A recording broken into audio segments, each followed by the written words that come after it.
نحن هنا الآن عند كثيب الحنان في مسار غزوة بدر، السيرة المكانية لغزوة بدر.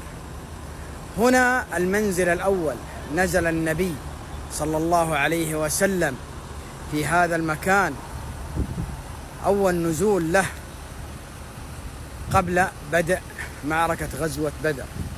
وهنا كان مشورة الحباب بن المنذر حيث قال: يا نبي الله، المنزل هذا المنزل الذي نزلته هو الوحي أم الحرب والمكيدة؟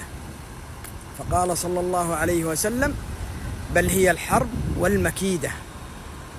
قال: فإني أرى أن تنزل عند أقرب بئر عند المشركين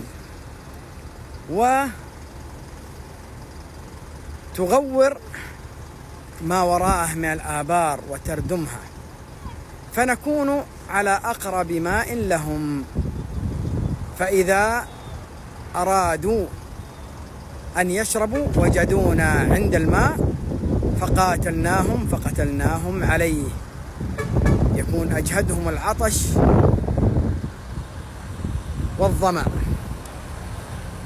فاستحسن النبي صلى الله عليه وسلم هذا الرأي ونزل منزله الثاني بعد ذلك مكان غزوة بدر، عند مكان ما ضرب له العريش، وهذا كثيب الحنان.